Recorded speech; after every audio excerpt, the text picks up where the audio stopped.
I'm a public library consultant here at the Indiana State Library, and I'd like to welcome you to the 2019 Annual Report and Bookkeeping Workshop.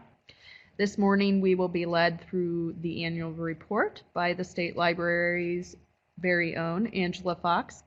Angela is best known as the LSTA and Federal Projects Consultant, and she is the face behind the annual report. Angela, it is yours. Thank you, Haley. Just a note before we dive in here, we are going to aim to be out of here or finish with this in about 2 hours exactly at 12:30. I'm going to try to give us a break around 11:30, about 10 minutes or so. So if you're starting to get fidgety midway through or think that you need to go up and top up your coffee or use the restroom, hang in there. I'll try to make sure we get a short break. We're also going to be monitoring the chat for questions. If we find that we're getting so many questions that we're just getting really behind, I'll probably start referring to a lot of them about like, I'll follow up with you, I'll follow up, it'll be on the FAQ, and I promise you it will. We're not going to ignore any questions. We just need to make sure that we get through all 100, however many slides. That being said, if you're tuning in and you have done this for many years and you only are interested in what has changed in the annual report, I'm going to try to highlight that within this first 20 minutes or so. So if that's all you've blocked out today is you just need to find the major changes, we'll try to front end that at the beginning of this presentation. So with that said, let's just dive right in. Oh, I would like to mention that your LEU for the morning session will be posted in the window there when we are finished. So don't log off right yet when Angela's done. Okay? Oh, well, we'll get started as soon as I can click the screen. Am I missing some? Oh, technology. Okay, thanks everybody. So just a real quick introduction to the annual report. If you haven't heard this before, what is it? It is important to us because it is the only collection nationwide of public library data that we do every year. And it's actually, the core of the annual report is from the Public Library Survey that IMLS, the Institute of Museum and Library Services, puts out every year. They have a series of questions that the state libraries are required to ask of their public libraries. And then we at the state library said, hey, let's just make it one giant survey instead of doing multiple surveys through the year. We're going to ask what IMLS requires, and we're going to throw in a couple of our own questions to cover standards and things like that. But it is really important because, again, it is the one time we try to collect information about libraries on a national scale. And what you see on the screen right now is actually data from the 2016 annual report where they've mapped out every dot on there represents a different administrative entity. So not necessarily a library, but one of the home main libraries. And you can see there are quite a few. Considering we have 236 in Indiana, it really is a huge undertaking. And it's really important because we do make all of this information publicly available, and it gets used for a variety of reasons, just from the public wanting to know various things about how their tax dollars are being spent, from different people who are advocating for libraries and can use that data, different policymakers. It's really important to all of them to be able to see it on that grand scale. So why do we fill it out? Of course, the really obvious question is it's required by standards. So if nothing else, you want to fill it out so you can stay in standards. Woo! But I'd like to think most people recognize it's even more important than that. It really does have a purpose. As I mentioned, the public may come to you for that data. We get requests from journalists and from job seekers who are looking for things that are available there. And it does allow you to offer transparency to your public, that you can say, yes, everything you want to know about our budget, about our spending is right there for you to see. It's important because you can use it to look at how your own library system is trending from year to year, how you can do comparisons within, time with your library system, and you can do comparisons with your library to other libraries. You can see how libraries with similar populations, how their budget is doing, or you can see how libraries with similar budgets, what they're spending it on. So it helps you have something as a benchmark. And it provides you with statistics when you are doing advocacy, when you are trying to raise funds. It's really nice to have those numbers at your hands to say, this is what other libraries have, or look at how our numbers are trending with books. We keep getting more and more checkouts or ebooks. So it's a lot of good data to help you out. And then, as I mentioned, we use this here at the state level and at the federal level. in similar ways. We use it as a historical document where we can trace Indiana libraries as a whole and how they're doing year to year and what sort of trends are happening there. Okay, so when I created this on my computer screen, that is a really cool graphic that's moving a GIF of a black hole that NASA put out. And the whole point of this is your data is not going into a black hole. Everything that you're filling out is made publicly available with the exception of like names and addresses. We don't put the board members' phone numbers out there on the website, but the vast majority of information immediately goes back up onto our website as soon as we can make it there so that you can access it, so the public can access it, and put it to use. So this is the part I talked about. We just want to, right from the beginning, mention what's different so you know what to expect going into it. And we have some minor changes and a couple bigger ones. Nothing too daunting, I hope. The minor changes, the wording, there were a couple questions that posed some issues from year to year that we tried to clear up. One of them was in the registration sections about the total number of non-resident users. The original question asked for the total number of non-resident, non-taxed registered users, and many directors pointed out to us that's not necessarily, you can be taxed and still be a non-resident user. You can pay taxes to a library system and then still go to a different library system and choose to get a subscription or non-resident card. So we just struck non-tax from there to try to clear that up. We got a lot of questions about the summer reading program because the question originally was worded in the survey as how many weeks of a summer reading program for children does your library offer? That's because we originally called it a summer reading program. It was mentioned in standards as a summer reading program. But standards have been updated, and we're trying to update our wording to reflect that. It's no longer a summer reading program, it's a children's reading program. We don't care if you do it in the winter and in the summer. Maybe you have 4 weeks in the summer and 2 weeks in the winter.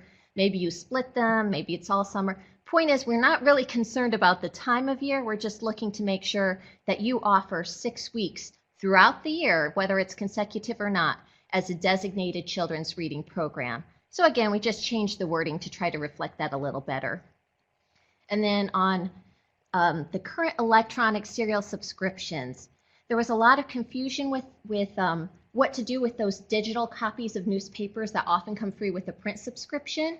So we tried to make very clear in the instructions in the question itself that if you have a digital subscription to a periodical, be it a newspaper or magazine, even if it came free, it piggybacked on your print subscription, go ahead and count it as one of your electronic serial subscriptions. It should count. It's something you're offering to your patrons. It definitely counts in that number. And just know that, you know, it's not being counted in expenditures because it wasn't a separate cost. Whatever you paid for the newspaper itself, that's getting counted. But you should still get to count that extra subscription as one of your electronic subscriptions because that's exactly what it is. Okay, the bigger one, I mentioned there were a couple bigger ones. If you were here last year, especially if you've been here for 2 years or more, you know that we really took a hatchet to Section 4 last year, which was the operating revenue. And we really wanted to focus on what they needed at the national level, which was a lot less specific than what we had been asking in the past. In the past, we'd broken down into all the different funds that you could possibly put your operating revenue into. And last year we said, you know what? They don't need that at the national level. They just want to know how much money you're spending. They don't care if it's coming from a private foundation fund or from a LERF fund, or as long as it's a money that is being put into the operation of the library, it's going to count towards operating revenues. And now we're doing something similar in the 5th section, which is expenditures, which is saying we don't really care what fund the money is coming from as long as it is being spent on the library. The only real exceptions is, you know, we don't want you to count your gift money donations towards that operating expenditures, but other stuff, again, if it's coming from private foundations, if it's coming from a rainy day fund, if it's being part of the operating expenditures from the library, that's all we really care about. We're not going to break it down near as much. So when you get into Section 5, it's going to seem probably a lot shorter because we just ask, you know, what are your operating expenditures for staff? What are they for the collections? What are they for different materials, but not necessarily what funds they come from? And I'll hit on this a little more when we talk about Section 5. But again, we're really leaning heavy on the national definition of operating expenditure there, which according to them is a current and recurrent cost necessary to support the provision of library service. And that's all they're worried about. If you're paying money, they want to know how much money. They don't care where it was hanging out until you spent it.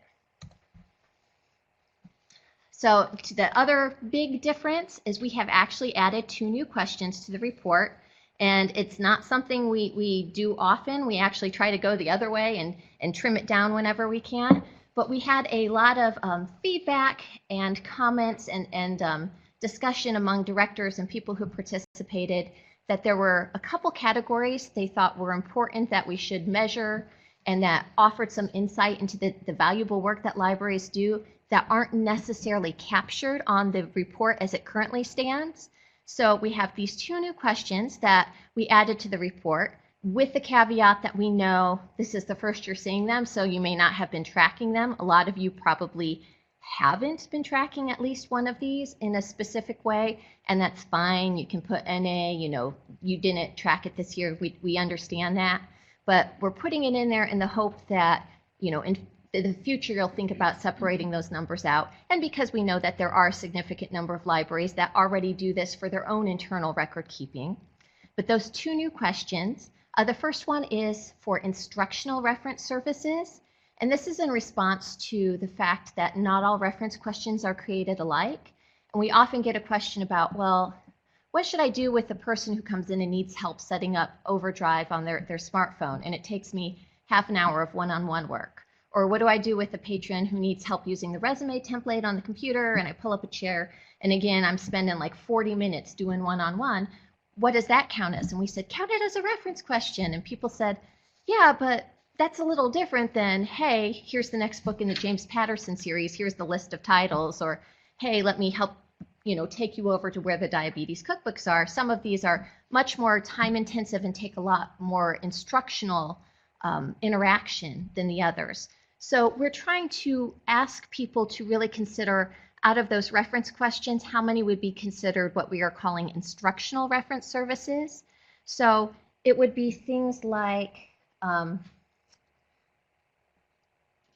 questions such as turning on a device, it would not be simple questions such as turning on a device. It would be things such as time-consuming and more involving instructions on how to use devices, on how to navigate different I cited electronic examples because that comes up a lot. But we'll dive into the definition of that a little more when we see it in Section 8. But again, we're trying to separate out these very time-intensive instructional services versus traditional reference. Oh, I see something in the chat here. Our reference department does track instructional reference services, but it applies to things like helping people figure out how to use the copier, microform reader, exactly. Same type of thing as what you're describing. Assuming, I believe it is, I'm gonna try to address that in our frequently asked questions because I want to give that a little more thought. My knee-jerk reaction would be yes, because it meets that whole, it's more involved. You're actually showing and teaching something and helping them with a device or how to navigate something, and it's probably going to take a little bit more time to walk them through, like, here's how you do a double-sided copy and let's do this together, as opposed to, again, just some of the simpler, less instructional intensive questions. And then finally, the second question that we've added is for your holdings of non-traditional items. So realia, book kits or maker kits, kits in general. There's a lot of kits out there now, game kits, maker kits, things like cake pans and all the things that people are starting to circulate as part of the library of things or whatnot. We've always had a lot of questions about where should I count that on holdings? It's not a book and it's not a cereal, but we're spending lots of money on it and people are checking them out. So if you have a way of differentiating that in your ILS so that you can say, pull out those kits or that realia and tell us how many you have, then that would be a good number for us to have, because again, it's something that we're seeing a lot more of that's not necessarily reflected in the survey as we have it right now. Will hotspots be a part of this? I believe hotspots have their own question now where we pull out, I know we ask if you circulate hotspots. I'll I'll have to double check the wording of the instructions, but if it doesn't have its own question, then yes, it is included in non-traditional items. I just don't have the definition right in front of me. The other thing that's different, and it looks a little daunting, and I promise it's really not that different, is Bibliostat, who does the tech part of our survey. They provide the interface and they do all the magic behind the survey. They have a new interface this year. It was new as of last year, but it was in beta testing mode, and I was not real excited to jump on beta testing. I decided to let some other states do that for us last year. So they did that, and they found all the things they loved about it and the stuff that wasn't so great. So hopefully they've ironed out some of the hiccups in the past year or so, and it's now being rolled out to everyone. So what you see on the screen right now is a look at, they have the testing interface up right now as we're loading our survey in there. What you see is going to look very similar to that, and it's going to look really similar to what you've seen in the past. It's just got a cool new blue background, and there's a few differences that hopefully will make the experience a little easier. The reason they did a new interface is because I think they got really tired of all the directors and all of the state librarians and everyone saying, hey, why doesn't it work with Chrome? Everybody uses Chrome. Can we make it work with Chrome? So that is now the preferred browser for this interface. It is made to work optimally with Chrome. It also works with Firefox. And in the past, we've said, use Internet Explorer. That's the main one. Now I'd say Internet Explorer is probably, it should work with Internet Explorer. But again, it's really, if you have Chrome, that's the one that should make this a breeze sailing through it. The other two should still work, though. In the past, we've said, don't do this for fear of losing your data. You shouldn't lose your data regardless of which browser you use this time. So that was the big push behind it. They also wanted to make it ADA compliant, so some of the boxes and links and such, you'll see the text looks a little bigger or the contrast is higher. Other things about this, let me see here. I was hoping to have, you know what, I'll show you a few more pictures of the interface when we get a little further in it. But just know that everything you're used to seeing in the past, the sidebar that lets you jump around from section to section, the top tabs that let you show whether you have edit checks that are open, that let you print the text of your survey, all of that's still there. It just may have a box instead of a tab icon or something like that. So again, I'll touch on that a little more as we go, but know that it is going to look different. All of the functionality should still be there, and if there's something you've been able to do in the past and you can't figure out how to access it for whatever reason on this, it's still there. Let us know and we'll figure out where it is. So starting the survey, just a real quick reminder of the timeline. Obviously, we're here in November. If you're checking in today in person or online, you are already right on track with the annual report workshop. Hopefully by now, most of you have started thinking about gathering data. If you have larger systems and you need people to compile reports for you, maybe you've reached out to them. We are going to aim to have the survey go live in the middle of December. We're doing a lot of uploading and testing right now in that new interface. So we want to make sure, we always try to break it before we let it go live to see if there's any hiccups. And if we can't break it, then we'll schedule to go hopefully in the mid-December. You'll get an email with your login, your credentials, reminding you of those, with any updates, things you need to know, with a link directly to the interface and to the handouts. So all of that should be coming in December. That leaves January and February for you to either fill out the report or, cover your eyes and pretend the report doesn't exist, however you operate. But eventually it does need to be finished on March 1st. That's the hard deadline for finishing it. That's when the survey closes. You have until, you can be working on it until 11:59, but once it clicks over to midnight and we're on March 2nd, then you're not going to be able to get into the report that same way anymore. We do need that signature page as well. However, it just needs to be postmarked by March 1st. So if you are working on it late, or if it takes you a while to get your, you don't have a board meeting until right before it's due, that's fine, but we need that to be postmarked by March 1st. And I say this with, of course, again, a huge caveat, which is if it doesn't happen, we'd love it to happen. The vast majority of you are amazing and make it happen. But if life gets in the way, as it sometimes does, let us know as soon as you can if you think it's going to be late for whatever reason. If you can't get a signature, If you can't get a report, talk to us about when you think you can get it in, and we'll try to work with you. I mean, we want the data no matter what. We just really want it by March 1st. Okay, so yes, this is the same duck picture I used third year in a row. I have very few jokes I get to make during this presentation, so here's my get your ducks in a row joke. So again, but things you'll want to do before you get started, make sure you have that login and password handy. Make sure you have your help contacts handy, and I'll talk about who you should contact in just a second here, but there are several different places you can turn if you have questions. And then again, make sure you have all that data at the ready. So I mentioned you'll see a few screenshots. Here's just, you can kind of see we have a previous button and a next button. In the past it was back and next, but it serves the same purpose. So I mentioned already, Chrome is now the preferred browser. As in the past though, all of the questions will have hyperlinks to them where if you click on the question number itself, it'll bring up a pop-up instructional box giving you the instructions for that specific question. Along the top of the survey, if you want all of the instructions or all of the questions, right in front of you to print off the document or whatever, you can print off all, 800 questions or 800 instructions, that's fine. Otherwise, those hyperlinks will still be there.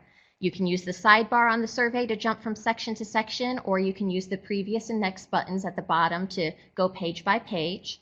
As in the past, you do not have to do this all in one setting. I do not recommend doing it all in one setting. And you don't have to go in order. You can, whatever order makes sense to you, whatever you want to tackle on whatever day, just make sure you save frequently, and but you'll be able to return to it in progress at any time. And as always, we do have a button for showing last year's answers. If you'd like to see the data you entered the previous year displayed above each answer field, it's a really nice way if you're trying to remember, wait a second, what exactly were they looking for? Was it the 10,000 figure or was it the 1,000 figure? It kind of, if you see what you put in last year, it kind of helps guide you through it. Oh, so again, the survey interface I've mentioned, we've got the sidebar, there's the top, all the things here, I was hoping to have a picture of them, but again, they are still in the testing mode with some of this, so it was down when I did screenshots. But there are tabs and buttons where you'll be able to print the instructions, where you'll be able to access that FAQ document, things like that. This looks a little different when you log in. It's going to look something like this, but it should be pretty self-explanatory. Instead of getting a listing of the previous years that you've done surveys, you just get these little icons, these boxes instead. So you'll see when you log in, you'll have the current surveys that you can enter listed. That should only be one for all of you. We have two as an admin. We're doing testing right now, but you should just see the 2019 annual report, and you can click on continue and pick up where you left off. Or if you want to go back and look at previous years, you still have that option. Again, just instead of being listed, you now have little boxes. So things look the same or look different, but they operate the same. If you're having technical difficulties, some of these contact numbers I mentioned, first of all, we do recommend with technical difficulties that you check with your IT person or department if you think that it could be on your end. A lot of the issues we see turn out to be things with firewalls, local firewalls that are stopping data from going through. In the past, browsers was more of an issue. We hope it won't be this time. But if it's not something on your end and you're really, it's just the survey's not working for you or there's issues, you can contact us here at the State Library. I've got the toll-free number up there. The second 317 number you see is the local number, but it's also the direct number to my desk. The 1-800 number, they'll transfer you, but that second number is if you just want to ring right next to my computer, that's where to call. This is a good number to call if you're looking at a pre-filled response and you say, no, this isn't right. You'll need to get us to change it for you. Just call me directly and I can get that done. If not within a couple minutes, within the same day. And also if you lose a password, it happens. If you can't find that email, let us know. I'll get that to you. And then finally, Bibliostat, if you're having trouble with the survey itself, especially if it's after hours, if it's past 5 o'clock and no one's answering at the State Library, Bibliostat keeps extended evening hours, and they'll be able to help you if you're like, where is the print icon, or why isn't loading this page? They'll be able to help with the interface itself. And then finally, oops, sorry, I'm getting a little backed up here. Finally, the instructions. You will, the vast majority of what you're reporting is for the 2019 calendar year, this past year. There are always exceptions. There are some things that we want the most current information that you have. So if things have updated since 2019, if you're doing this in January of 2020 and you say, oh my goodness, we changed our hours of operation, or oh my goodness, we hired a new director and gave them a new salary. This is all stuff we'll want the most current information. So we want the most current information on things like the respondent or contact identification. So just however we need to get a hold of you, if we have a follow-up question, make sure that whoever is doing it, if somebody leaves midway through or if a phone number changes, make sure we have that so we can get a hold of you. I mentioned hours of operation. If you get your tax rate for 2020, if you get that document, and most of you will, if you get that before the end of the report, go ahead and tell us that. There is a question, the tax rate and assessed value question has a follow-up question, which is which year is this data from? So we'll know whether it's 2020 or 2019. But if we can get 2020, that's what we want. Library board members, if those change in the months that you're doing this, please keep us up to date because we do keep a document that tracks the board members and their terms, and that helps us out. And then the salaries and benefits of your staff. Some people do changes at the start of the year. If you're switching over, please let us know what the most current ones are, because that document is really, the salaries document is more than anything something that we put out for directors and other libraries or librarians. We find they refer to it a lot when they're setting their own salary schedules or when they're trying to figure out what they should pay someone. So the more current information you can share with your fellow librarians, the more helpful it will be. And then finally, as far as actual numbers, if you don't know the exact data for any item and you can give us a reasonable estimate, please do that. That's better than leaving it blank or telling us you don't have anything. So if you can get it in the ballpark, make a reasonable, it's around this area, go ahead and give that to us. If the actual number is 0, I had 0 electronic books this year, or we had 0 reference questions. I hope that's not the case. But if it's actually 0, go ahead and put that in there and we'll recognize it as the number is 0, there was none. If you don't know and you can't estimate, but it's not 0, please don't put in that number, just put in NA for not available. So we'll know that, okay, you don't know how many ebooks you checked out, but you know there were some. If you put in 0, we're going to assume it's an actual 0 zilch, whereas NA lets us know you just don't have a way to figure out that number. Excuse me. As always, on the slideshow, we have a color key to kind of help just give you an idea of why we're asking the questions we ask or why they're important. The color key isn't always totally exact in that there's some overlap. Things that may be a standards question may also be things that are required by PLS. So we kind of had to make a call which color. But this is just to give an idea more than anything. So if a question does relate directly to standards, if we put it on there because we need to check that question for standards, it's bolded. If a question should be pre-filled for you, you're going to see it appear on the screen in blue. If it's pre-filled and locked, which means if it's wrong, please let us know so we can update it, that will be in red. And then anything in the slideshow that appears in green text is something that should be automatically calculated for you as you enter the numbers in the fields above it, and it's going to be doing the math for that particular question below. So with that being said, let's just move right on to general information, which is probably the easiest of all the data here. So we'll start out, we need the contact information, so the person preparing the report, their phone number. You'll see a lot of this information is pre-filled because we don't expect that the time zone is going to change on people or the physical addresses. So most of this section is pre-filled. I mentioned time zone, your library name, the library class, which is based entirely on population, so whether you're A, B, or C, and that population size is based on our biennial census. So this will be one of the last times we use that 2010 data, probably depending on when the 2020 is released. It'll be changing at some point in the near future, but right now, library class is still based on 2010. The name of the director, your library's physical address, so street, city, zip. If the mailing address is different than the physical address, we'll ask you to give us that as well. Congressional district number, that's locked, that doesn't tend to change. Phone number, the fax number, and then a couple questions related directly to standards, which are, do you have an answering machine, voicemail, or similar technology? Does your library have a website? What is the URL? And then public library email address or means of electronic contact listed on the library's website. So even if your library doesn't have an email per se, if you have a way to get a hold of you electronically on your website, if you have an Ask a Librarian forum that can be accessed through the website, that'll count as well. Just give us that information.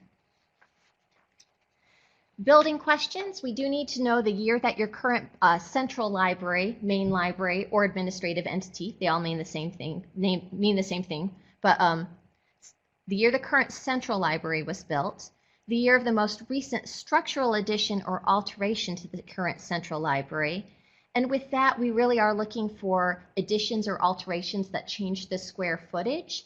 And we say that because this is used in part when we're looking at E-rate numbers or whatnot. So if you do some interior renovations and it doesn't change the square footage of the library, we're not as concerned with that as we are in we added a wing or we expanded the children's area. It changes the square footage. Go ahead and tell us the date of that. And then, surprising no one, we ask about that square footage in the next question. We have a whole section on building hours, where if you click on the question, you are going to get a pop-up table to fill in, and this is just for the central library that you get this pop-up table, but it'll go through the days of the week and have you put in opening time and closing time, and then there will be boxes underneath that will be calculating the hours as you type them in. It will calculate the total number of evening hours and the total number of weekend hours. It will do that for you as you fill in this chart. Now, I stress this every year, and I don't think this is necessarily getting better with the new interface, but formatting is so important on this section. And you can see on the example on the slide, you need to have the time, space, AM, capital, no periods, no spaces between the A and M. If you don't do the spacing right, if you get crazy and put that punctuation in between, it's not going to accept it. You'll get a message, an error message. You won't see those numbers added in, and you'll say, those are my hours. It's 9 times out of 10 when the hours aren't showing up, it's a formatting issue. Once you fill in that grid, you see this whole wall of green, which means these are all the things that are calculated for you based on the information you give us.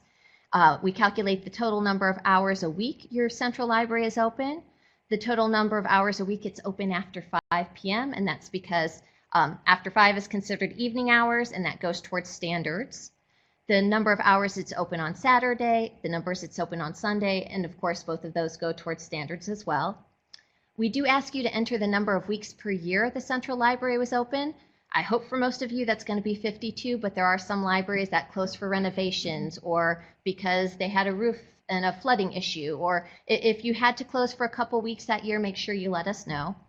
And then, of course, once you put in the number of weeks, it can calculate the total number that your library was open for the year. We do ask about internet access. Do you provide it? What type do you provide? And you're going to get a drop-down box there where you can choose the internet type. And then we ask you to type in the download speed of internet access in your central library. And if you don't have that from your provider, there are speed tests you can do online to at least give you an accurate, a somewhat accurate idea. We just recommend that you do that during a typical time period. So probably not at 7 a.m. before the public's let in, but also not, during the height of summer reading mania when there's 900 people trying to use your bandwidth. So just find a nice time that you have pretty typical usage at your library and you can run one of those tests then.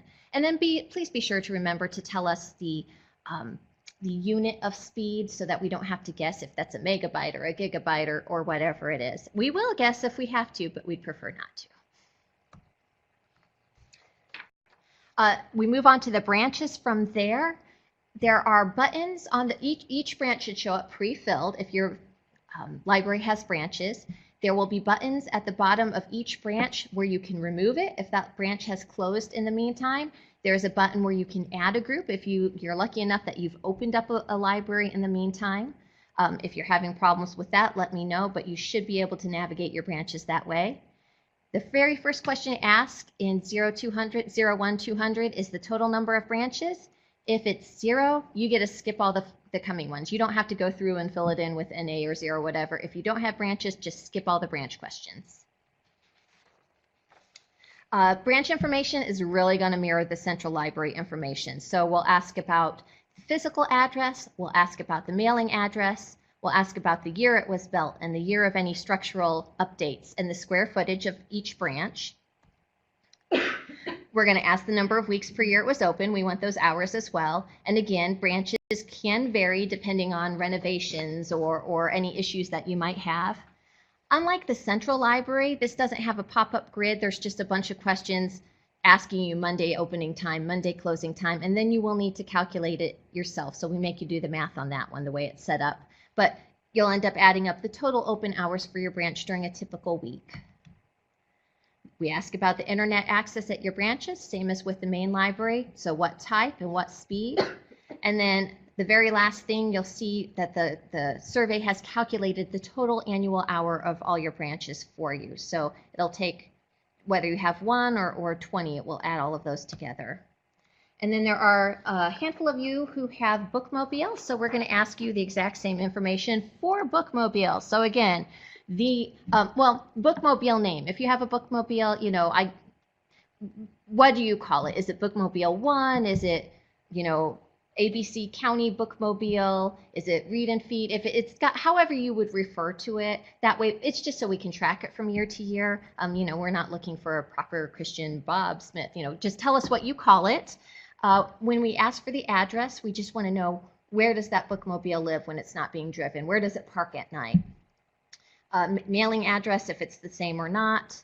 And then we'll have you enter in your weeks for the book, or I'm sorry, your hours for the Bookmobile for a week, and then the number of weeks per year the Bookmobile is open, because that can vary pretty widely.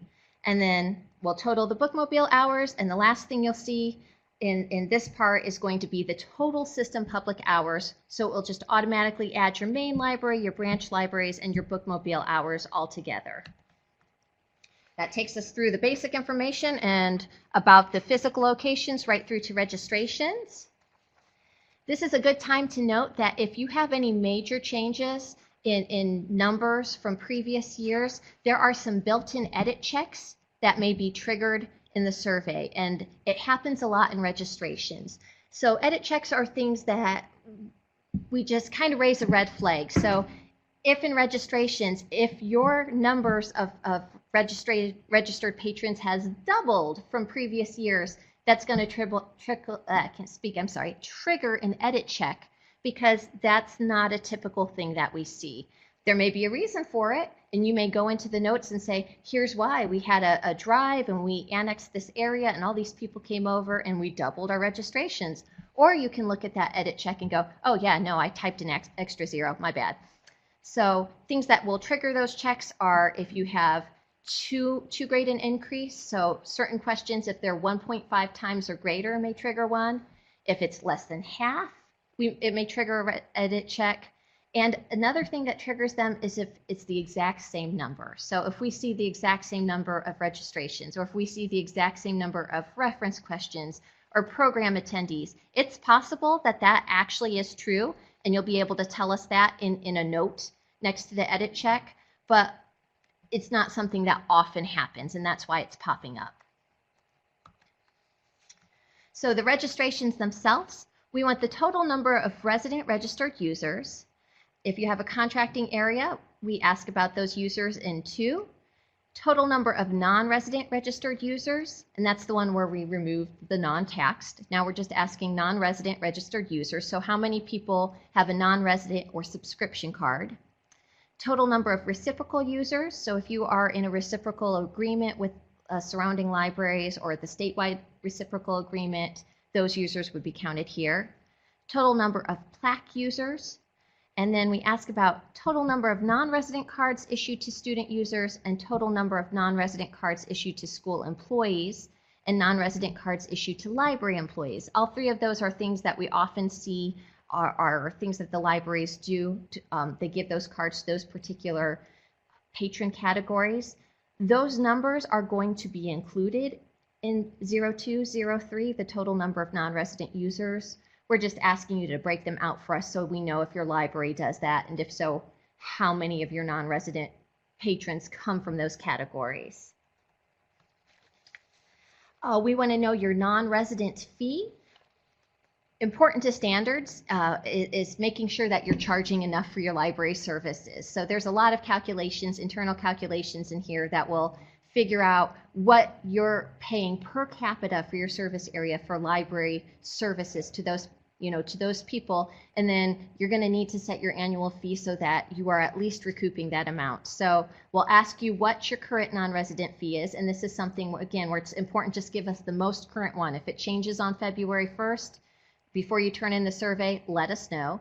And then let us know the date that you adopted that fee.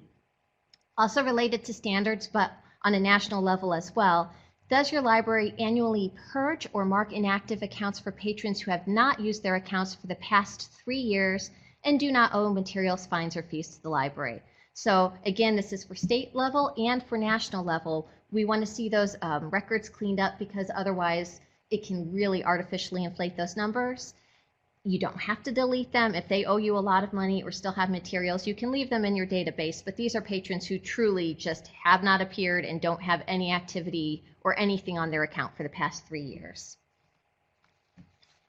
Going into political subdivisions, most of this should be something you can just glance at. And if your library service area hasn't changed, you should be able just to breeze right through this section. Excuse me. The main one is the name of the primary county where your library service is provided. We need the total assessed valuation for that district, your operating tax rate, and the source year for the data. And this is where I mentioned, if you have 2020, go ahead and give that to us and then just let us know it's 2020 data. We need to know your debt fund tax rate, your LCPF tax rate, whether your library rolled that into the operating tax rate, so just a yes or no there. If your library serves in 2 or more counties, then we'll ask the same information for those additional counties. So what's your total assessed valuation for additional counties? What's the operating tax rate for additional counties? So if your service area is all contained in one county, you get a breeze right, you get to skip those. Those don't apply to you. You don't need to try to come up with numbers for those. Total district population without contracts and population with contracts. We do still have libraries that are doing contracts and change regularly, so we need you to keep us up to date with those. We do look at population, again, based on the 2010 census. So we have people say, where are you getting these numbers? And we realize they change over years, and they're going to change probably quite a bit when we do 2020. But for now, we still use those 2010 figures.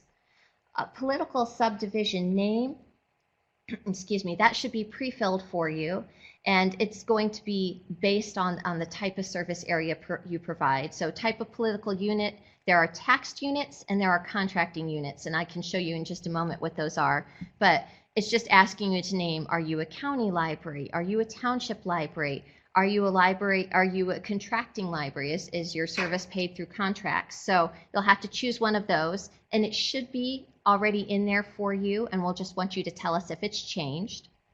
So the population of your service area based on the people you serve that are taxed, and then 2 questions later, the population of your service area if you have people who are served by contract. We want to know how many of those there are.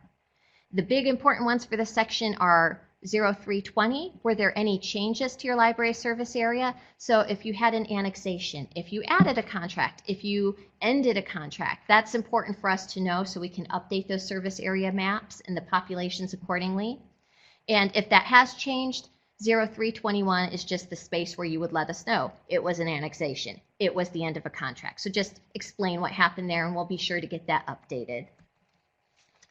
So I mentioned the different types of taxed units. You don't have to have those memorized. They're going to be listed in the help. And again, they should already be pre-filled. They don't tend to change from year to year. But for people who want to know, you can see the taxed units listed out there and the contracting units, what those corresponding numbers are. Oh, do we have a question here? I feel like there's maybe 3 of us with contracts in the state. There's a few more than 3, but and the ones who do contracts, I can tell you there's a handful of libraries that the contracts keep them hopping because they seem to change every year and be in flux, and different, trying to figure out who's helping different people in those areas can be tricky. Yeah, I think a lot of people would love to just see those service areas covered one way or the other, and That's not going to happen this year, though. So library revenue, I mentioned that changed a lot last year. We tried to do some cleaning up after last year. With it being the initial year and there were some issues with the loading of the survey, there were some instructions that didn't correspond to the right questions and had to get cleaned up midway through the survey, or things that weren't preloaded. So hopefully we've got that all smoothed out. If you see any problems, let us know, but we did a lot of cleaning up based on feedback we got last year. And again, really with the revenue, we are looking for just the main categories. We don't care what fund you put it in, if it's an operating fund or if it's a foundation fund that's separate. We just need to know where is that money coming from, which category. So the first thing we ask about is local government funding. So property taxes or seated income from library tax rate, miscellaneous or lit taxes, and then if you do have a contract, your contractual revenue received for service. So those are the three big local government ones, and then you'll get that calculated total at the bottom. Oh, we've got a question here in the chat. I have a question going back to registrations. Our townships are not taxed, but they do have an annual contract payment to use our library services. Do we include them as contracted areas or reciprocal borrowers? I believe they're going to be contracted areas. If you do have a contract with them, if they are making payment as opposed to just a, hey, we'll lend you, reciprocal borrowers are not a paid thing as much as our patrons can use your library if you let yours, if you let us use yours. So if payments is being received, it's going to be considered a contracted area, and you'll want to update that accordingly. And if that's the case, you can contact me and we'll get that changed in the system. So going on to state government, we had local government. There's a number of things that could come from state revenue. So financial institutions or FIT tax, your licensed vehicle excise tax, your commercial vehicle excise tax. We do have a separate line for state technology grant fund because there was always a lot of confusion about where that went. It now gets pulled out, and we are going to pre-fill that for you. So feel free to take a look at that and see if it looks right to you, if it's what you were expecting, and if it's not at all, let us know. But you should be able just to breeze right past that. We should have that in for you. Other state income, if there's something we're not covering that comes from the state that you're receiving income for, that's what would be reported. So if you're getting income from Earn Indiana, it would go right here in 0409. And then if you have that other state income, we just ask you to explain that number to us in 0410. Let us know that money is from Earn Indiana or whatnot.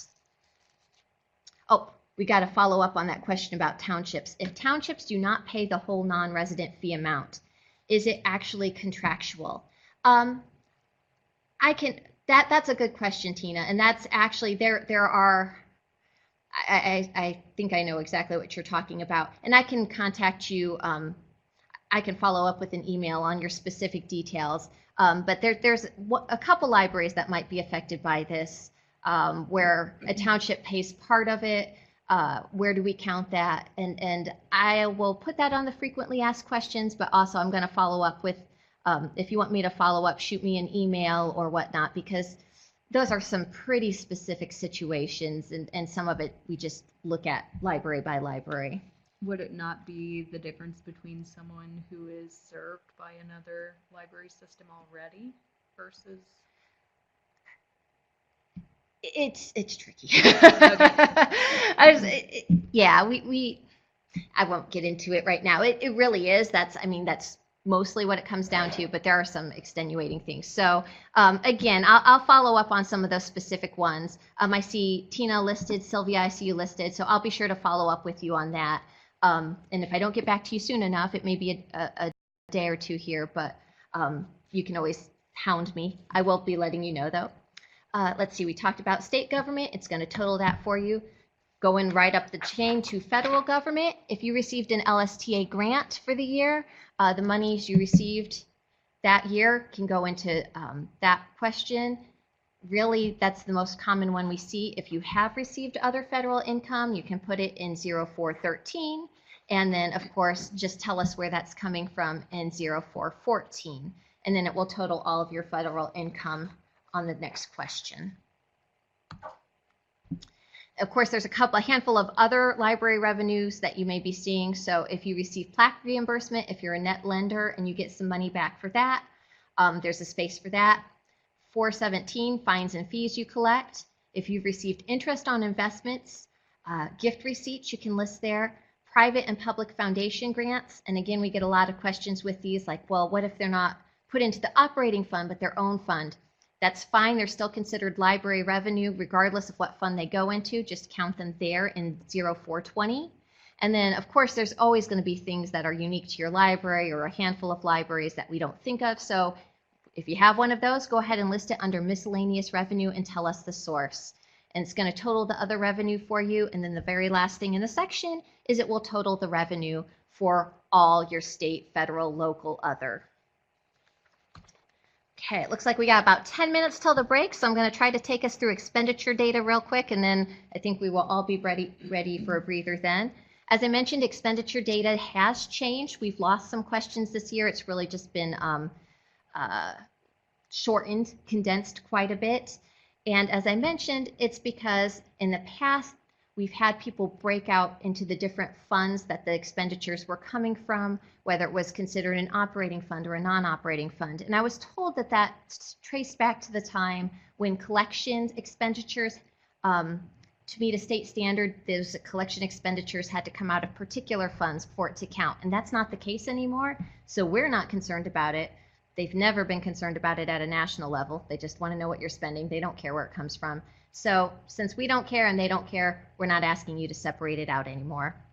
And you can see on the screen there, the PLS definition. Again, we are required to ask you about operating expenditures. What you see is their definition of what they want us to ask about. So the current and recurrent costs necessary to support the provision of library services. And then they have some further explanation there about don't report the value of free items as an expenditure because you didn't spend money. Don't report estimated costs as expenditures. Don't report capital expenditures under its category. It has its own category. So that information is there should anyone want to know why we came up with this definition. We're really using theirs. We still use the same basic expenditure categories though. So the first one you see are staff and supplies. So the salaries and wages of all your staff, part-time, full-time, support staff, librarians.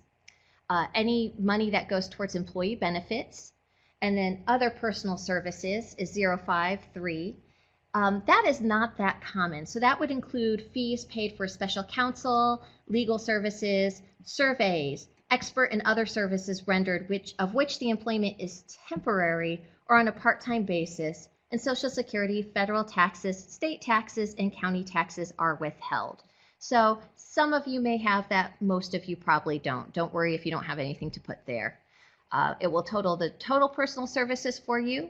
It will total staff expenditures, which is slightly less. Again, this is all automatically done for you. And then it will ask you to submit the total supplies, things that you have purchased. Other services and charges. Let me make sure I have the right one here. Professional services. This would include things if you have a lawn service, if you have, so I'm looking for my examples and I'm not seeing them at the moment, but this would also include things like staff databases. If you are paying a subscription service or a licensing service for a database that is used by your staff, that would be considered a professional service. Communication and transportation fees, printing and advertising, insurance that you pay for your library, those utility fees, repairs and maintenance that you may undergo during the year, rentals, debt service, lease rental, other. So this is really, there's a lot of catch-all in this category.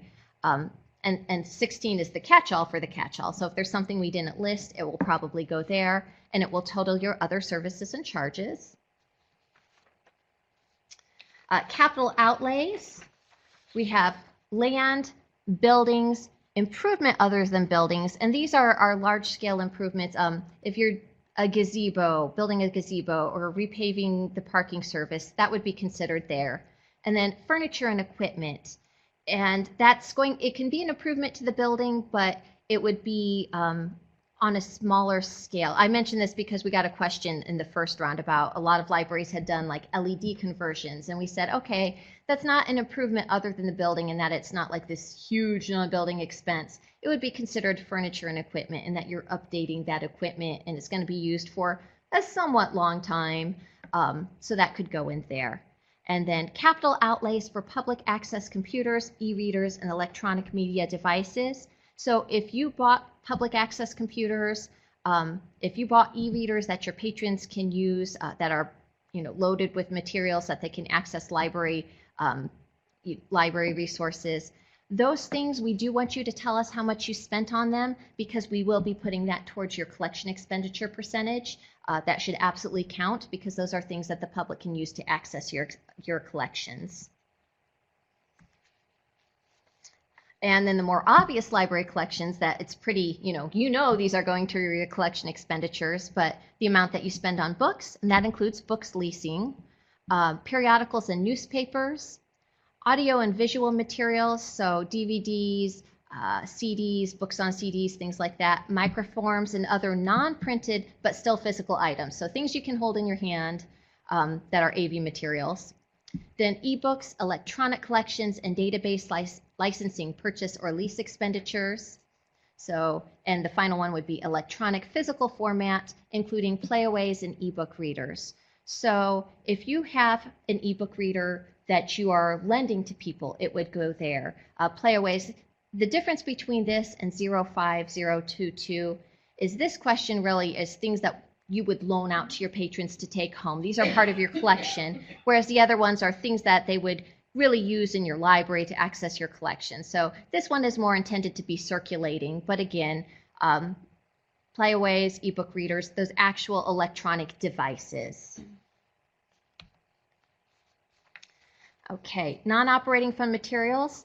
What I put here is that used to be the next section in here. We repeated all of those questions about collections, and we said, how much did you spend on books from a non-operating fund? How much did you spend on electronic, AV, physical from a non-operating fund? We're not separating it out anymore. Just tell us the total. So that section has been eliminated. That's where a lot of those questions, if you say, wow, this looks shorter, that's why. Oh, here we go. We've got questions on hotspots. Are hotspots considered part of electronic physical format? Yes, they are. So hotspots, I'm going to go back a screen. That would absolutely be included in 0527. Without having the instruction document in front of me, I believe if you even click on it and look at the help and instruction on that question, it specifically calls out hotspots. And that's something we're seeing a lot more of now. Are we reporting on the actual amount spent on items or the amount budgeted in 2019? We're looking at actual spent amount.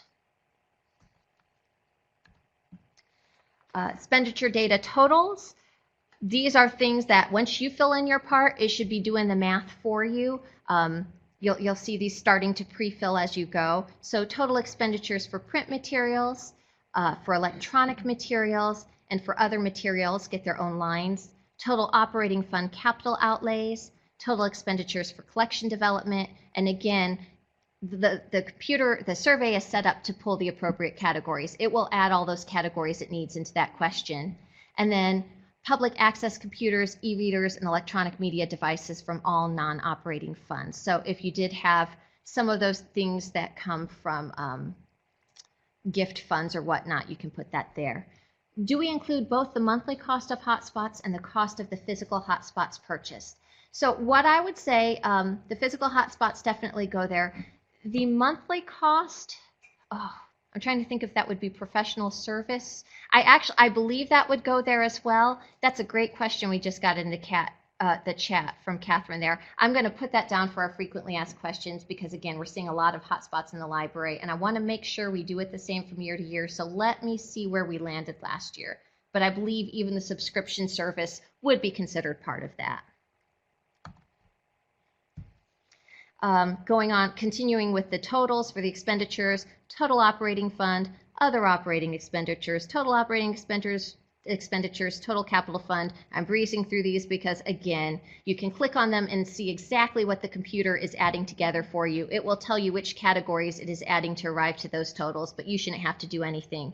And with that, we are at 11:30 exactly. It just switched over here. So we're going to take a brief 10-minute break or so. So if you want to get up, stretch, get something to drink, just get away from the annual report for a second, enjoy 10 minutes of bliss, and we'll be back here to finish out the break. We did get a question in the chat about whether a purchase of a public access computer for a computer lab would go towards that 8% collection expenditure, and it absolutely would. Again, we're looking for money that you spend on things that are going to either be your collection or allow people to access your collection, and that OPAC or that computer for your lab are going to do exactly that.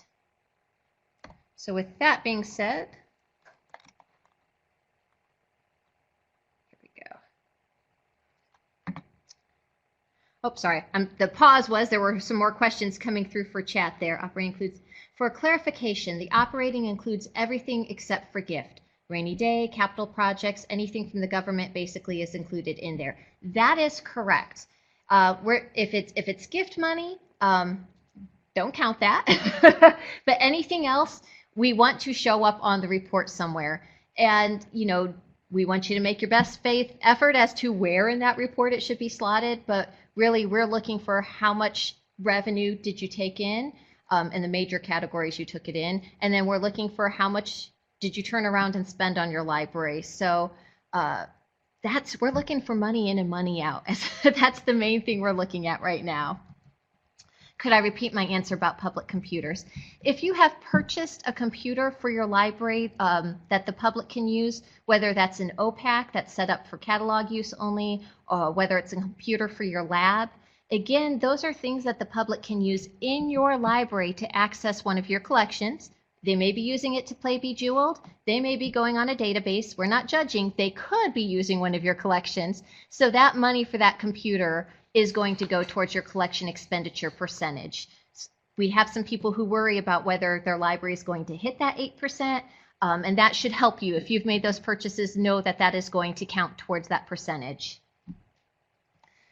Okay, with that being said, oh, I almost skipped over it. This was actually the last part of Section 5, which is the expenditure data, the collection development standard. So what I've been speaking about the whole time, hitting that percentage is standards requires 8% of your expenditures be on collections. So it will calculate based on what you've told us whether you've hit that 8% or not. It will tell us the actual percentage. Most people are pleasantly surprised by how much that is counted towards collection development.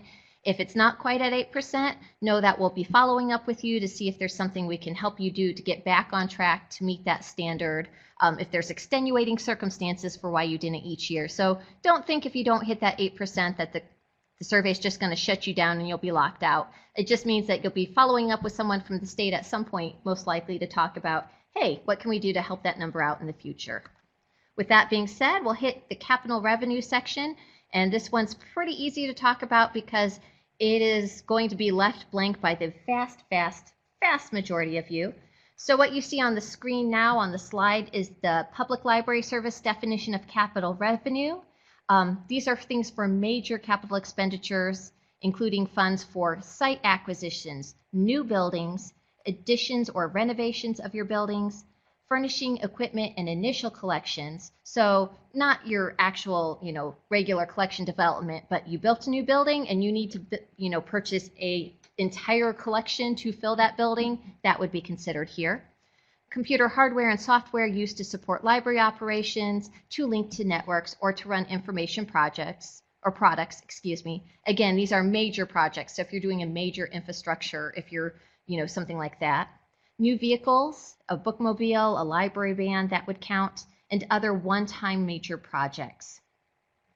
Exclude revenue for replacement and repair of existing furnitures and equipment, and exclude income passed through to another agency or funds unspent in the previous fiscal year. So that's all included. If you need it, it's in the instructions of the survey itself, but it's a very narrow definition that we're counting here. So the capital revenue section asks about how much local government capital revenue you receive, state government, federal government, and other.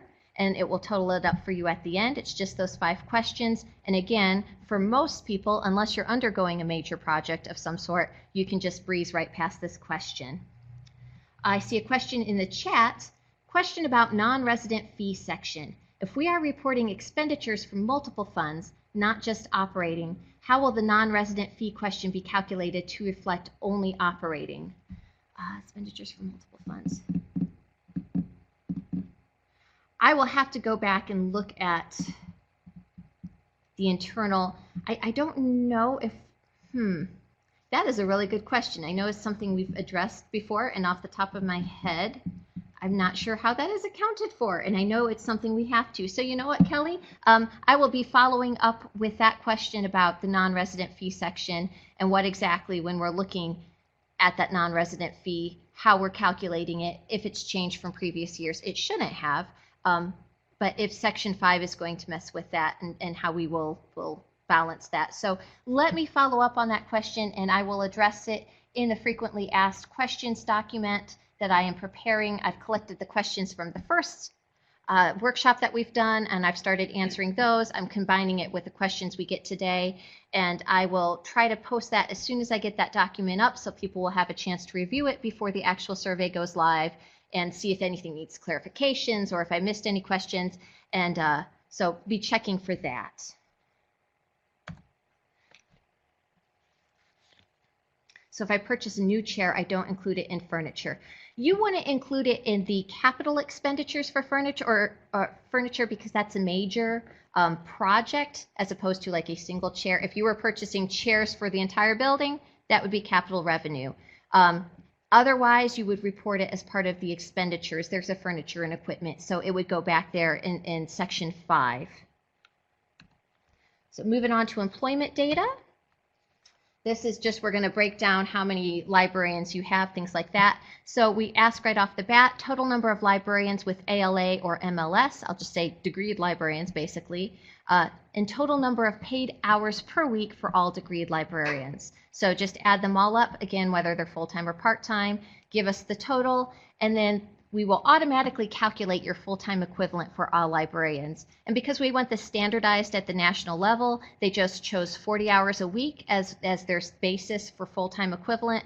So it may be a little different at your library, that's okay. Again, we're just trying to make the data standard for all libraries in the nation, and know that it's absolutely okay if that full-time equivalent means that you are employing a partial librarian. We'll ask the same for the total number of all librarians with or without a degree. So that number that you reported up above of your degreed librarians, you're going to add that to your non-degreed librarians in 7.4. It's going to look like you're duplicating the number, but I promise you we're not duplicating it when we pull that data out.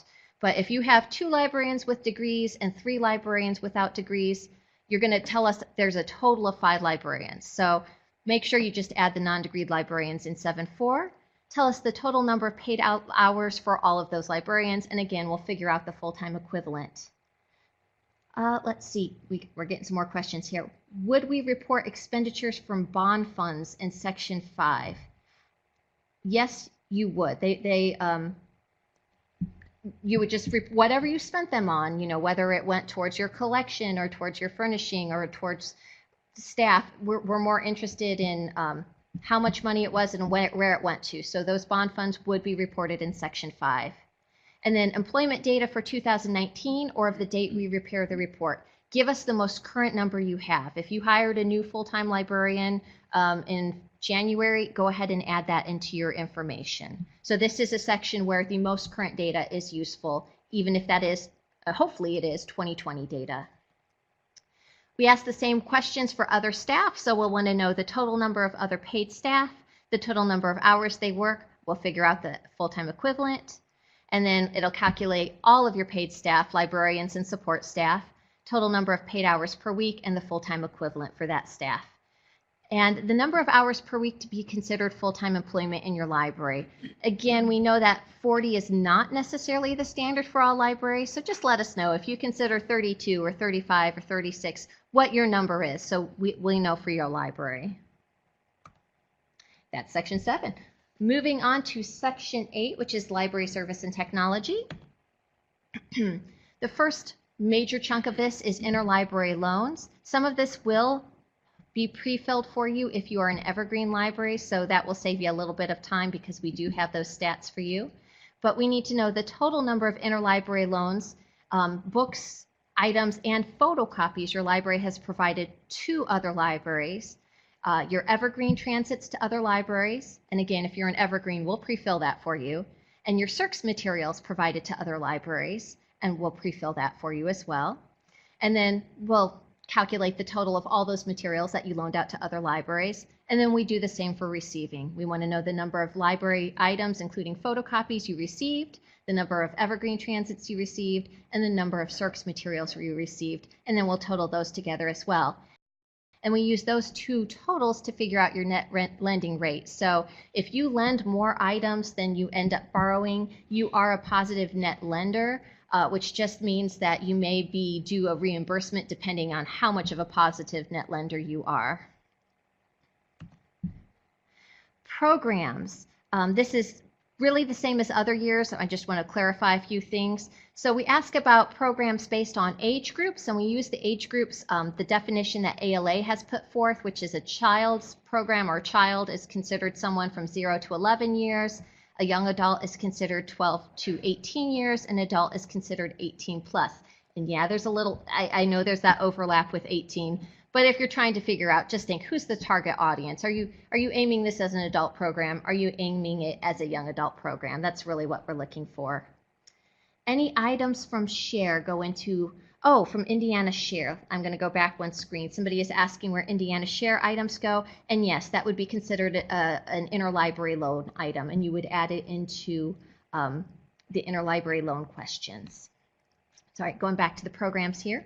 So we ask about programs in and outside of the library for each of the age groups. So number of children's programs in your library, programs outside of the library, same with young adults, same with adult. And then a clarification on those general library programs. There was some question about this in previous years. It says all ages, and that could actually mean a variety of things. If you have a family program that is meant to be multi-generational, it would count there. You know, that's truly all ages, fantastic. If you have a program that has multiple age groups, that, you know, it's seniors gardening with little kids or something, you know, more than one, but maybe not for everybody, that would go there. Basically, you know, a family program where you want the whole family versus all ages, where, you know, a single person could come of any age group. Those are maybe slightly different things, but it would go there. So the general is if you don't have a nice compact, my target audience is this one age group, go ahead and shuffle it into general. That's where those would go. Total number of non-library sponsored programs. So when someone is using your space to do a program, you're not presenting it, you're not involved in it, still let us know how many of those there are, because I think that's an important number. And again, we're tracking that. Most libraries nationally are tracking that now, just letting people know it's providing that service to the community. And then we will total the total of all of the library sponsored programs. We do very similar things with attendance now. We want to know the attendance at the children's programs in the library and outside of the library. Then we do that with all the age groups. For young adult, in and out, adult, in and out, general, in and out. As far as attendance goes, count the bodies in the room. We get a lot of questions about this. You know, story time, do we count just the kids or the caregivers who come with them? And what about the teenager who's grounded so they can't go more than 5 feet from mom or dad, but they are clearly not here for babies and books. They are sulking in the corner of the room, hating everything. Yeah, count that sulking teenager. If they are in the room, they're going to count towards attendance. We're not going to try to shuffle out like, oh, this is the person actually participating. If they're breathing your air, they go towards your attendance. Let's see here. We'll also ask total attendance at non-library sponsored programs, those meetings and programs that happen, again, that you're not participating in. This is tricky, I know, especially having worked at a public library, and you say, hey, people using my meeting room, could you just give us a door count at the end, a number count, so we know? And they never do. So this is one where give us your best estimation. We realize there may be some fudging of the numbers here, but try to do your best to give us a sense of how many people are using your space for that. We'll total your children's program attendance, your young adults. Those are numbers that they want at the national level particularly, and then your total attendance at all library-sponsored programs. Do tutoring sessions using study rooms qualified as non-library sponsored programs? There's been a lot of back and forth over this over the years, and even in the couple years I have done it, you would not believe how much agonizing over the meeting room question we have seen at a national level. And what is really trending right now is they are not, we tend not to count those small group, like I need the space for tutoring, I'm doing quiet studying.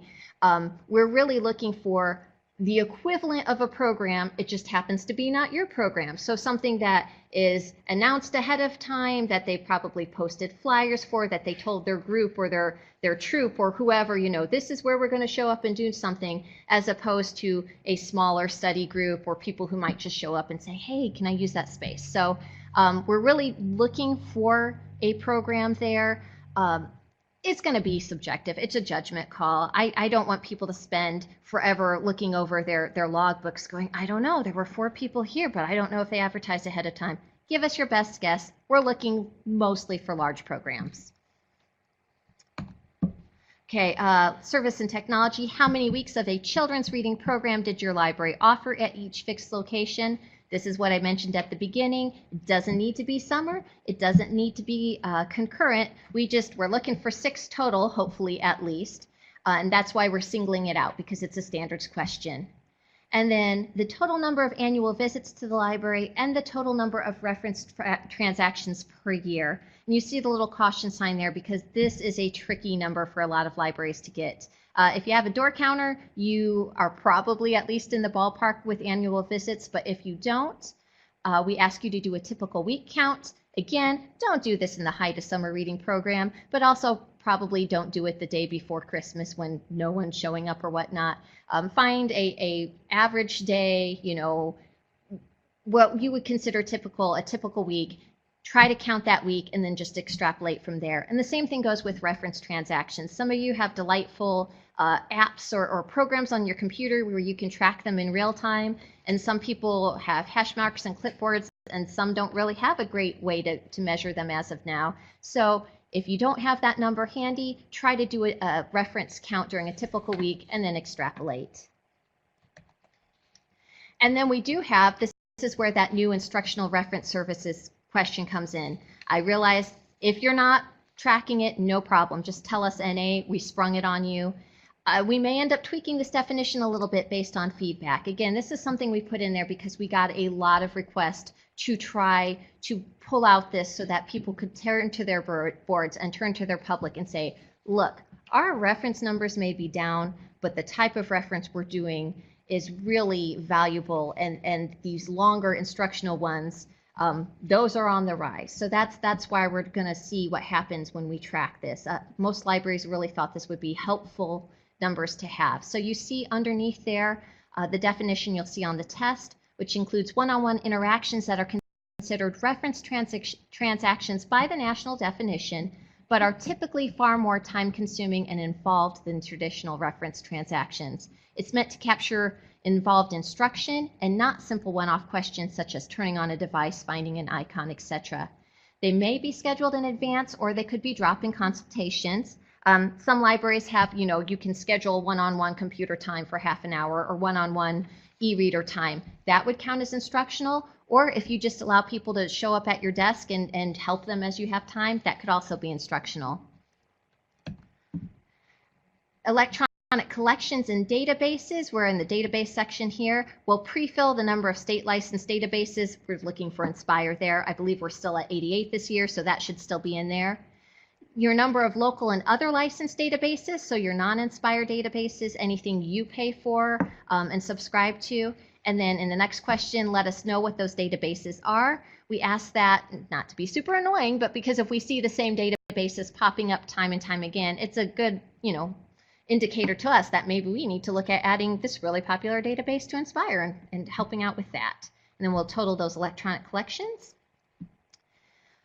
These are really tricky ones coming up, and I apologize. These get a lot of question every year. And again, I know that for most people, there's not going to be an exact number. We're going to ask you to do your best. This is really all we can ask.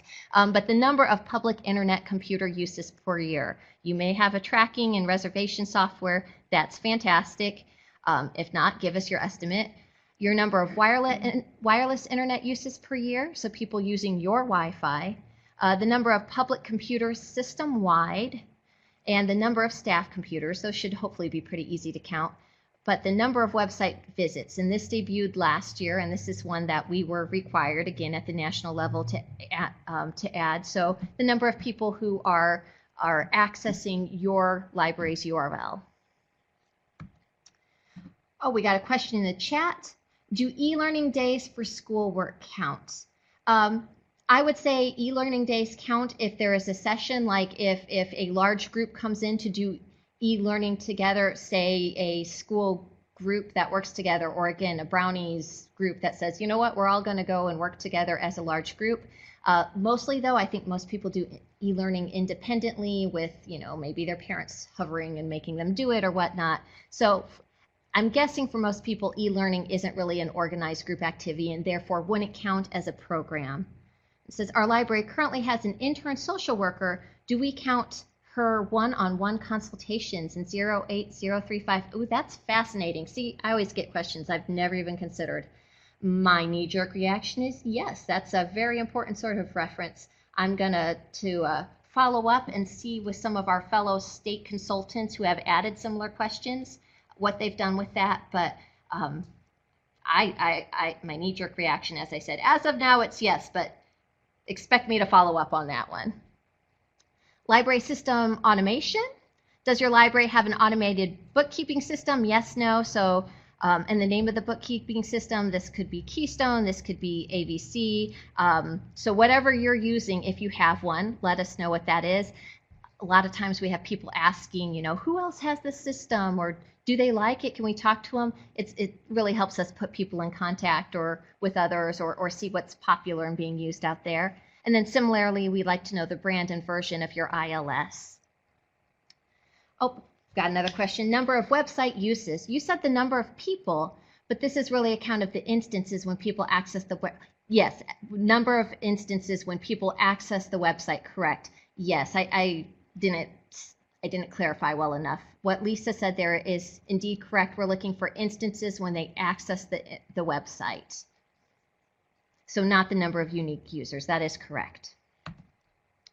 Moving on to circulation and holding. So how many things your library owns, essentially. You can see there the PLS rules. We're reporting number of units. If items are purchased together and meant to circulate together, say a book on CD, you wouldn't count that as 12 CDs, or a 2-disc music set, that would just be one item. Items must only be accessible with a valid library card or at a physical library location. It doesn't need to be in the catalog, but it can't be something that's freely accessible to anyone everywhere, like Google Books. That's not going to count as a database holding because anyone can hop online and get that. You don't have to pay for that or be in a library or do anything particularly related to libraries for that. Do not include items that are permanently retained by the patron. Count only items that have a set circulation period where it is available for use.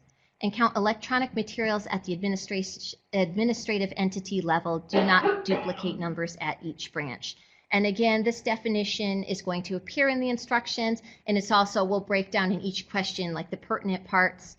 And know that this is a section that really has to be constantly evolving because our holdings are evolving. 10 years ago, Hoopla was not a thing. That streaming model wasn't a thing. Overdrive was like a baby at that point. So things keep evolving, and we say, do streaming devices this way, and they'll say, well, it's streaming and it's loaning, or you get to keep it. It's always changing. So we're going to try to give you the best guidance. And I sound like a broken record, but just do your best to figure out where it goes or what that number is. And if in doubt, contact me and we'll try to figure out a good way for you to get an estimate there. Circulation and holdings, we're going to ask the circulation of your physical items, the use of electronic material. So this would be things like ebooks that have a checkout period, that have a circulation model that's very similar to your physical items. They're not actually physical, but they have that set circulation time. Successful retrieval of electronic information. So again, that's something you would check out, but it may not have that set circulation time. It's probably a streaming device or a streaming material, or maybe it's a database that you're looking at an article. So those sort of electronic devices or electronic material that doesn't have that traditional circulation period or circulation model usually go in that successful retrieval of electronic information. Oh, got a question here. Where will we include the count of children using iPads in-house to play games? I'm trying to think. The iPads wouldn't necessarily be counted. If the iPads are connecting to the internet or like connecting to your Wi-Fi, you're going to see it show up at that use. Otherwise, I believe it's really only going to show up as far as people in your bodies in your building. They'll be counted as people in the building. The iPads are going to be, counted when you purchase them. Those will go towards your collection. But if it's just like a unit that they're using in-house that's not connecting to the internet, the parts will show up separately, but it won't actually have its own sort of area for that. Total electronic content use, which is combining those traditional circulation electronic items with the non-traditional retrieval items. So 9.2 and 9.3 just get added together. We ask for your circulation of children's materials, and by children's materials, we just look to you to tell us what those are. So however you have it in your ILS, whatever you catalog as juvenile, that's what we're going to ask you to report on. Oh, follow up on the iPads here. We have preloaded iPads at a station instead of computers for children. Okay. I'm trying to, I believe that's going to be kind of, again, unless they connect to the internet, if they're preloaded and they're not connecting, I think that's more of like an AWE computer situation where it's not going to count as computer usage. Again, it would really count as bodies in the building, but I can follow up on that one. So the iPads, and then I also see, is Hoopla still not part of the e-resources circulation since it is not a library curated collection, i.e. is still a database use per checkout? Hoopla, as of now, and Hoopla is kind of problematic. It's so popular and so wonderful, and it is hard to really capture how some of these new materials are used. But as of now, Hoopla is reported as a successful retrieval of electronic information. So your Hoopla uses are in 90903. And this is a great time to put out there that we do have that what goes where document that we try to update every year, and we'll put it on the annual report help page, on our website. And if you need a direct link to it, I can share a PDF with you. But if you go through there, Hoopla is a major enough player that we tell you this is where you report the expenditure and this is where you report the usage, and we'll break down exactly where you put those numbers. We can't put every single major electronic thing in there because they are coming out faster than we can keep up, but those major ones that use RB Digital and Overdrive and Hoopla and those big name players, we do try to break down for you. Let's see, we get some totals here. It will add up your circulation of materials and your collection use. We do ask you to report on total in-house usage of materials, so things that don't necessarily get checked out, but if people are looking at the books or magazines and putting them on reshelf carts or whatnot. Again, if you need to do a typical week count where you try to see what's left on tables, that would be a good way to get that estimation. With your selected holdings, we need to know the number of books you have in print, and again, this could include book lease. Whether or not you belong to an ebook consortium, that's just a yes or no, and if you do, go ahead and give us the name of that. There's several major players here in Indiana. Tell us the number of ebooks that you hold locally. So if you don't belong to a consortium, you bought that with your library's money for your library patrons, that's where that goes, versus the consortium holdings, which go in the 0913, and then it will total those together. Video materials, the physical ones, so your DVDs, your CDs, those physical units are there. And then with the electronic ones, we'll need to know your downloadable units, again, locally, the things you've purchased, versus downloadable units that are purchased with the consortium that you have access to. Same goes for audio, physical, downloadable local, downloadable consortium. We're going to total those video materials, downloadable units. We'll total those audio material, downloadable units as well.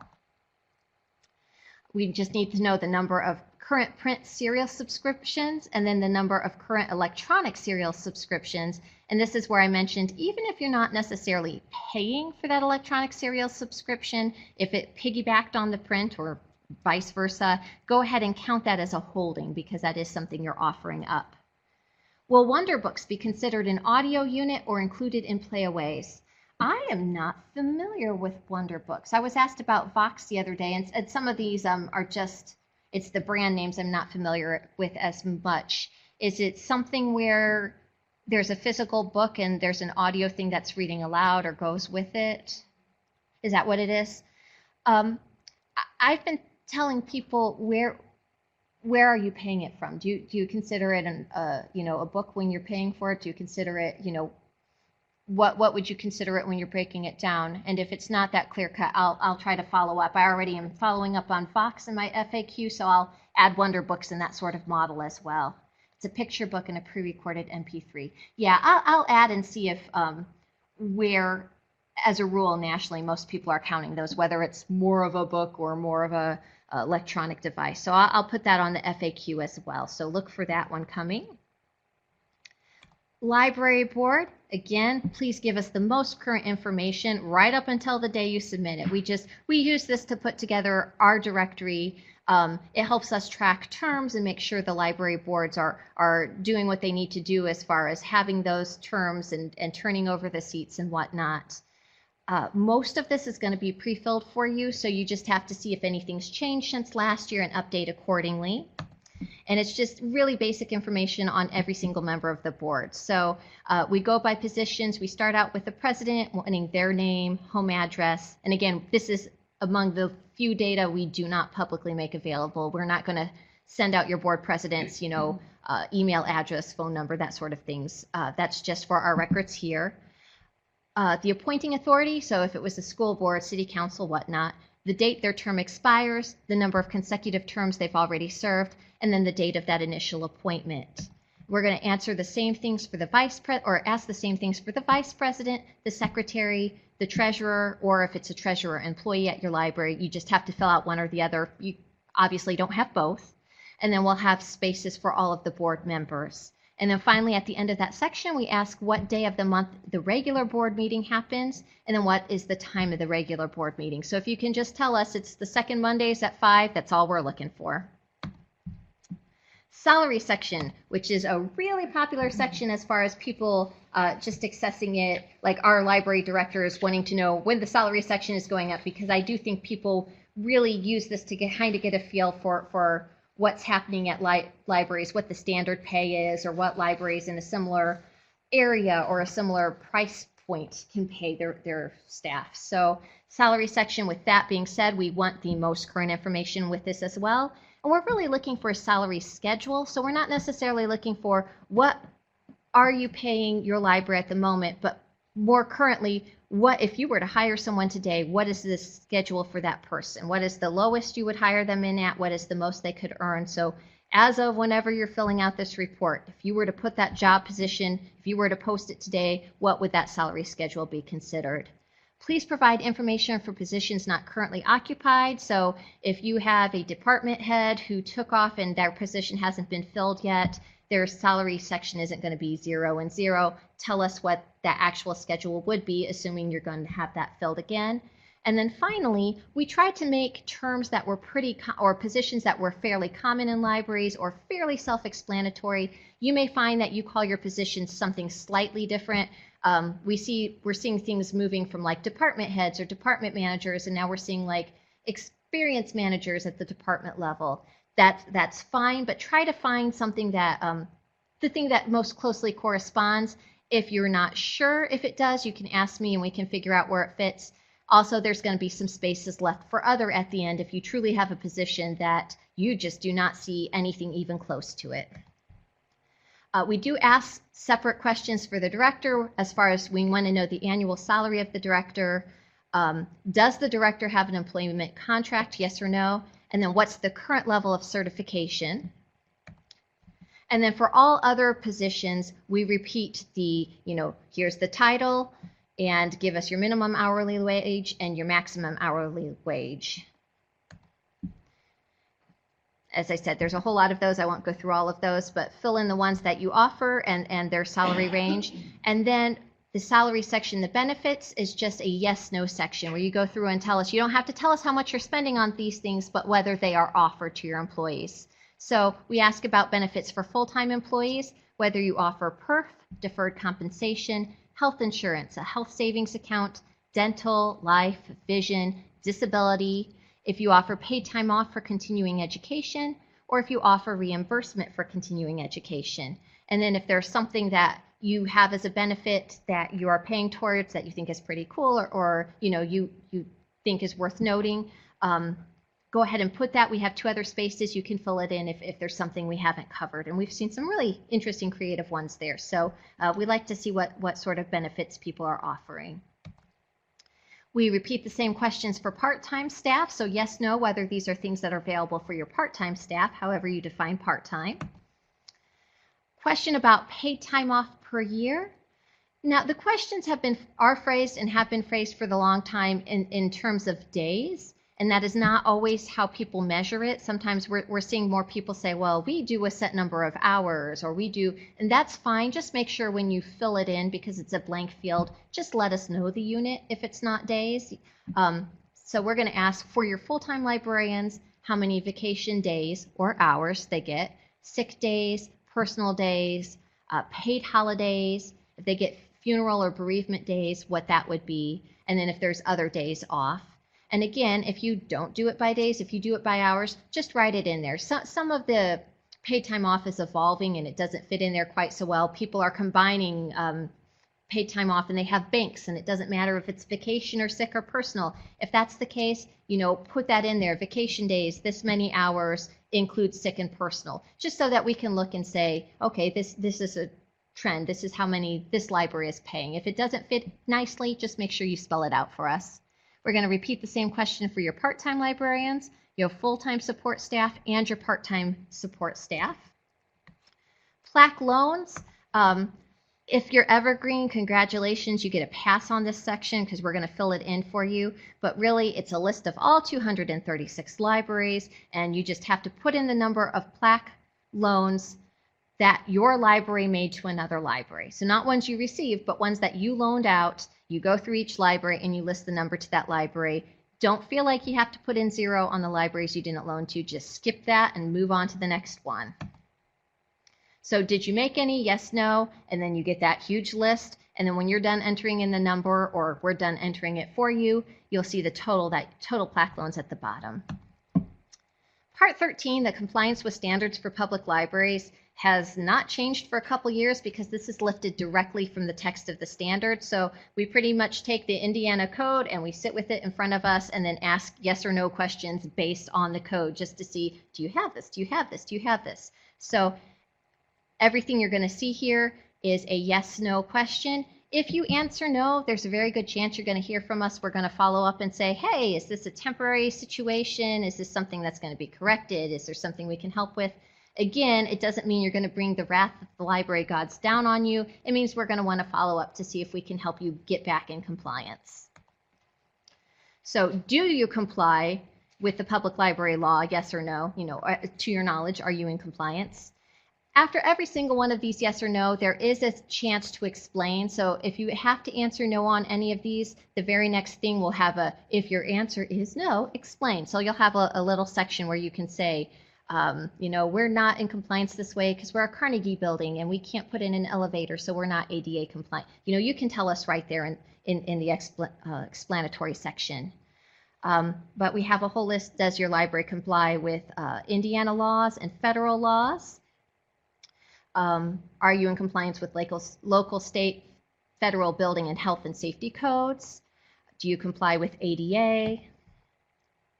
We get into the boards and directors, and again, this is lifted straight from the text of the code as to what functions the board and directors have. Basically, do you maintain separate functions, and is the board responsible for governance and policy? Is the director responsible for administration, operation? Does your director work full-time? Do they have the required certification?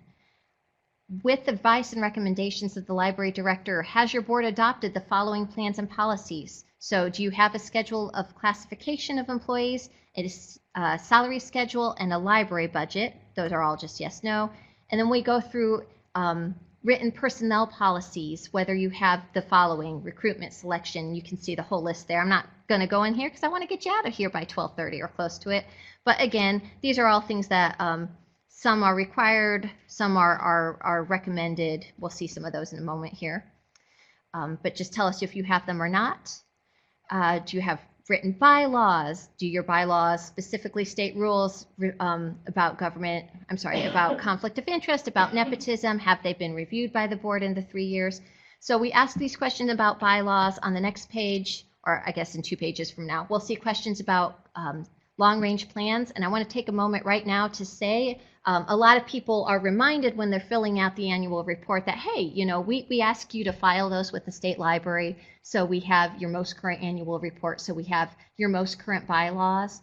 If you're not sure who to send them to, anyone in the library development office can take them. That includes myself, that includes Haley, that includes our supervisor, Jen Clifton. If in doubt, send it to one of us. Somebody in the department will review them, make sure that we've made a note that we have the most common one. So just make sure to send it our way. If you're not sure who gets it, don't worry about it. Just send it to our office in general and know that the right people will get it. We do ask if you have a collection development plan, a circulation policy, yes or no. Do you provide support for continuing education? This could be such support as paying for your employees to take one library class a year at college, or it could be support as in saying, you know what, I'm going to give you time off desk so you can watch those webinars and get your LEUs. So it doesn't necessarily have to be a ton of financial support, but it's allowing them that continuing education opportunity. Here's where that long-range plan questions are about the start, the end, when it's been last updated, do we have it on file? Here's the things your long-range plans need to include. And again, you can see these questions on the report. They're all yes or no. They're all lifted from standards. If you have questions about what any of them means, that's what I'm here for. Resource sharing, we ask about the different types of resource sharing that you could possibly do, whether you do them, yes or no, and that includes interlibrary loan, lending materials via statewide reciprocal borrowing program, a local reciprocal. In the next page here, we'll see OCLC, Evergreen, things like that. Know that if your policy is to loan, that's going to count as a yes. If your policy is to do interlibrary loans, even if no one's taken you up on it, that's fine. If it's your policy, that's still considered a yes. And know that you don't have to have all of these. Sometimes people get a little panicked and say, well, I'm in a statewide reciprocal borrowing program, but we don't do Evergreen or we don't do OCLC. That's fine. What we're looking for in standards is that you have at least one way of doing resource sharing, regardless of whether that's you know, Evergreen or CERCS or OCLC or whatnot. I'll go here. Does your library provide the following services? And we ask these questions for adult and for children's and young adults, but there's services such as reference services and access to Inspire, a collection of materials for each of those age groups, and then a space designated for each of those age groups in your library. So even if it's just a corner with a couple, you know, shelves for your young adults or whatnot, if you have a zone or a designated space, that's what we're looking for.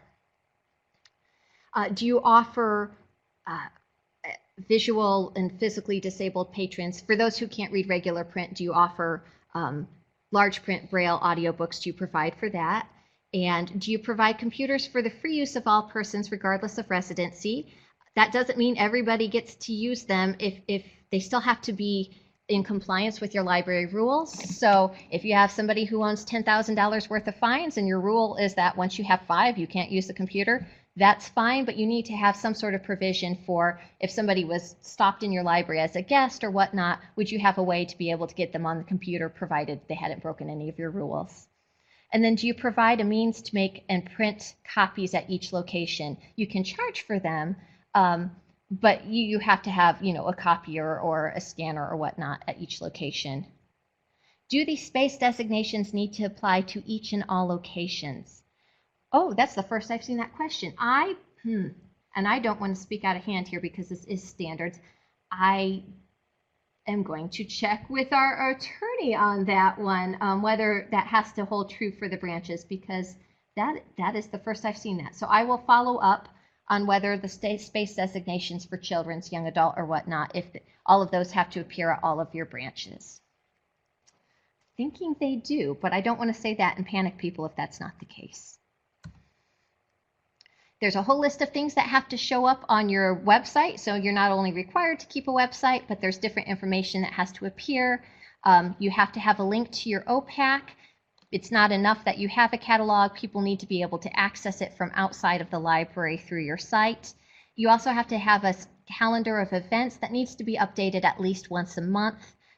It's a lot of people put it on there and then walk away and never come back to it. So it doesn't do people a lot of good if it's from 2002 or whatnot. So we're looking for at least a monthly update. Part 14, your statement of intent to comply. This is just a short little, if you're out of standards, tell us what happened, and if you're working to get back in it, if you're going to request a waiver. It's just a field where you can explain what's going on to us if you know that there's something out of standards. And then finally, the supplemental questions. This year, they are all new. From none of the ones from last year carried over. They are all things that we received either directly from directors who asked about things that we saw multiple times, or questions that showed up on listservs multiple times. So things that, these are things that we asked especially because other directors, other librarians want to know. So, just do your best to answer knowing that it's really to provide a service for your fellow directors. What information would you find helpful? So the first one on the library of things, because we're seeing a lot of discussion about this. Do you have a library of things, those non-traditional reality items? Yes or no? And then if you have yes, go ahead and select the sort of items that you have. And of course, there's that handy other space, because we're never going to think of everything that libraries have. Scheduling and reservation tools. This is something that multiple people had mentioned before specifically, and that shows up on the listserv a lot. But basically, do you have scheduling software?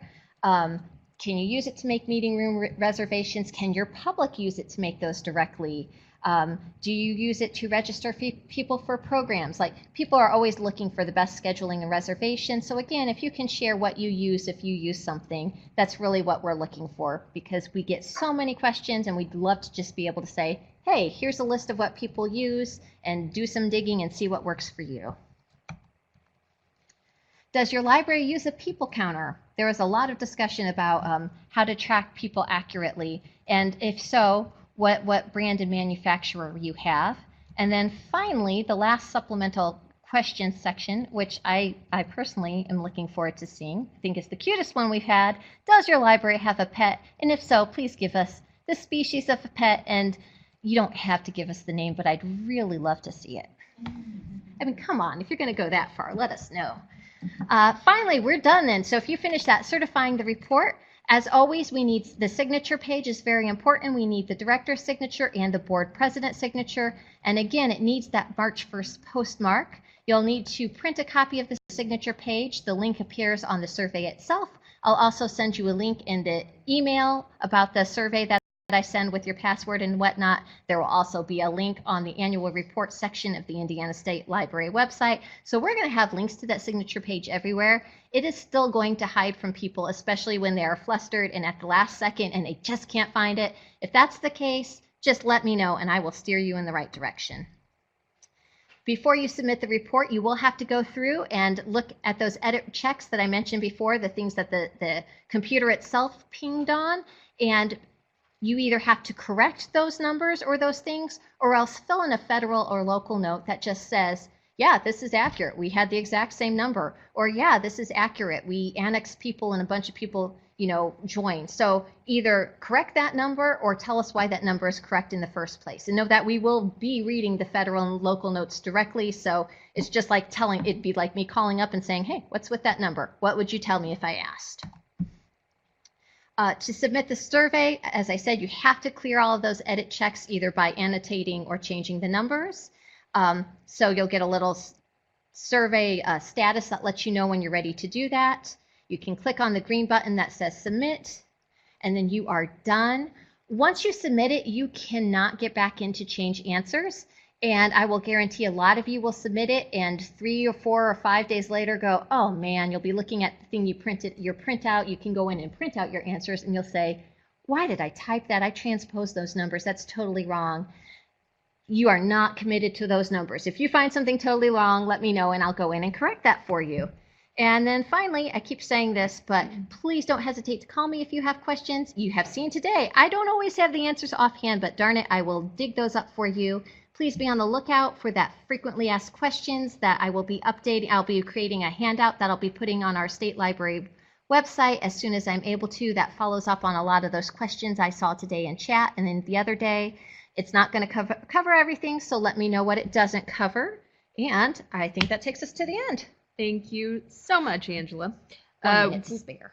We are going to go ahead and take our break. It's about 12:30, and we are going to come back at 2 p.m. for the bookkeeping portion of the workshop. In the window, let me see here. Okay, in the window, you'll see a link to download your LEU certificate for this morning's session. This link will only be up for about 15 minutes, so please